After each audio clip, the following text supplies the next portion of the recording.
Hello, everyone. How you doing? Well, it's October 6th today. Um, Market update.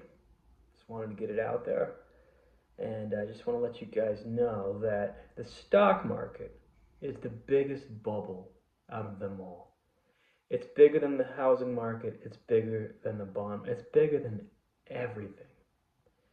And I heard a podcast recently with David Rosenberg, whatever we pronounce his last name.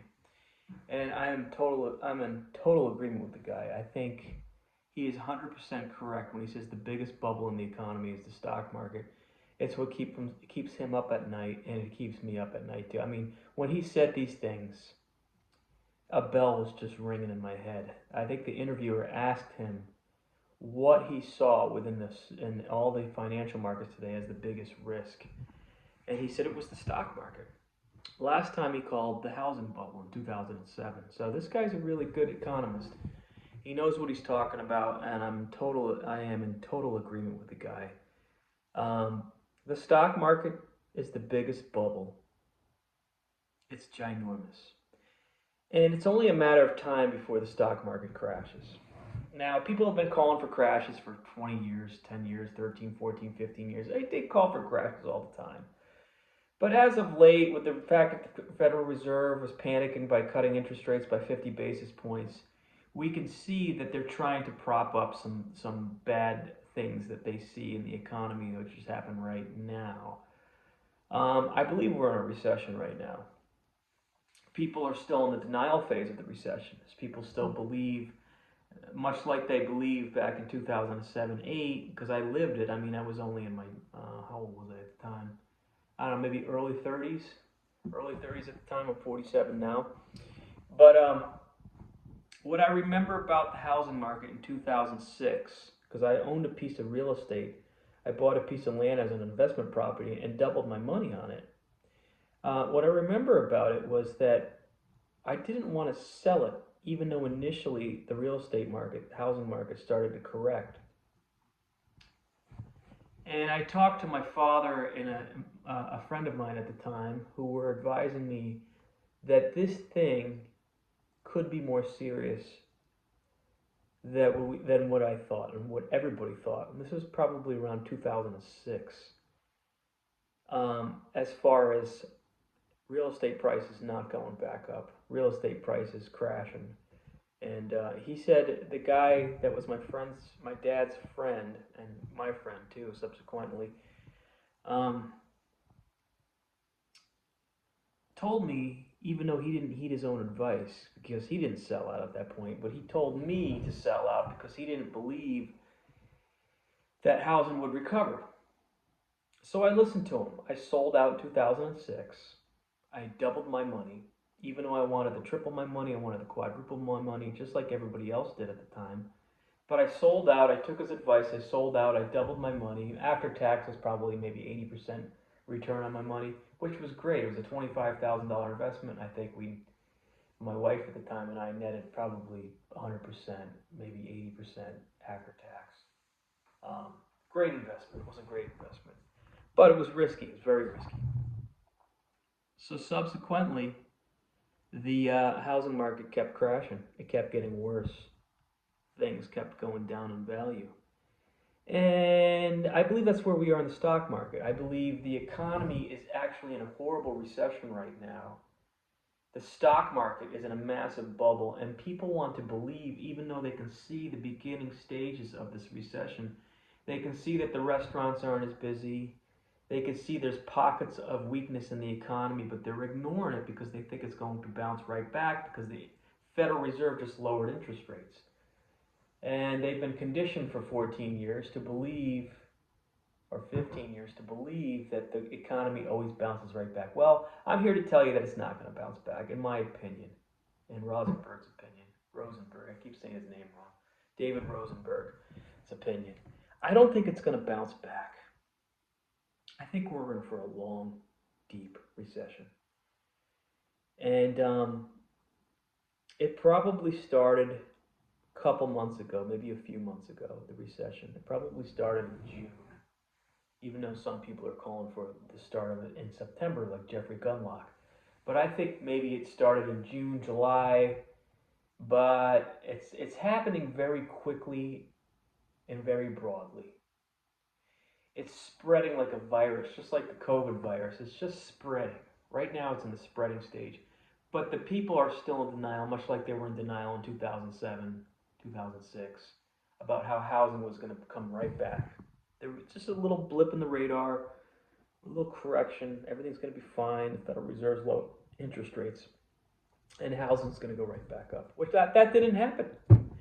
And so right now, where we are is the stock market is at all-time highs, October 6, 2024.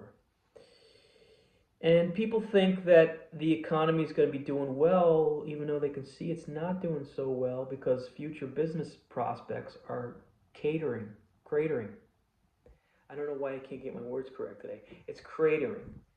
Future business prospects are cratering all around the economy. Yet, people are ignoring it because they think this is just a blip in the radar. Things are going to come back. Business activity is going to come roaring back because the Federal Reserve just lowered interest rates. They're going to inject the economy with trillions of dollars. And Donald Trump's going to get elected. And he's going to lower corporate taxes. He's going to put sanctions on everybody and whatever Donald Trump does. He's a puppet, much like Kamala Harris is a puppet. They can't do anything. All they do is print money and indebt the country even further, which is what we do not need right now at this point in time. Kamala Harris and Donald Trump are anti-patriotic. They work for the global banking cabal. They work for the empire. They don't work for the American people. Maybe Trump might work for the American people a little more on an illusory basis, but he likes the global ambitions too. He likes to push the military around and threaten people with tariffs and sanctions and everything else. He likes to use the threat of the American military like a good Roman emperor likes to do, had done in the past. And so he's no different than Kamala Harris in that regard. He's slightly more patriotic than Kamala Harris, but not by much. And I know people are going to hate that comment because they think he's the most patriotic thing because he gets up there with Make America Great and all that stuff. But that's just a charade, you know. At the end of the day, he likes to push other countries around with the American military. And he's all about empire. He's all about empire, the American empire. And the American empire requires more debt. And he's going to give it to us. He's going to give us more debt in spades. So he doesn't really care about America and the well-being of America because all he wants to do is increase the debt, lower interest rates, and flood the economy with trillions of dollars. That's what he wants to do. So he's just on the same level as Kamala Harris. But anyway, I get sidetracked. So the point of all this is people can see on the peripheral that the economy isn't doing well. They can see that, oh my God, we didn't get that contract, but we'll get another one. They're still hopeful. They see everything slowing down, but they're still hopeful, which is keeping the economy, giving the appearance of the economy still doing well. I mean, for the most part, you go out and there's lots of traffic. I live in Florida here, and we see lots of traffic on the road, people going to restaurants. But there's something changing. There's something changing. You can almost feel it in the air. There's a heaviness of fear of future prospects. But people are optimistic that everything's going to be fine. There's nothing to worry about yet. So we're not in a panic yet. And much like when housing prices started to kind of not do so well, they stopped going up. That's when everybody, and they actually started going down a little bit, that's when everybody started to panic. And the panic started to snowball and snowball and snowball until it became a big freaking avalanche. And the avalanche occurred in 2008 when the whole system blew up. Well, anyway, fast forward to today. The stock market is the biggest bubble out there. People believe, because we have lower interest rates, that the stock market is going to continue to march higher. And it probably will for a few more weeks. But I think the stock market is the biggest, most expansive bubble in history. And it's where the problems are going to occur. Everybody is in denial about this. Everybody is all into the stock market. The complacency in the stock market and valuations is the greatest in history. Is one of the greatest times in history. It's just incredible how much complacency there is right now. And nobody cares about valuations. Nobody cares about the Benjamin Graham school of thought on how do you value a company.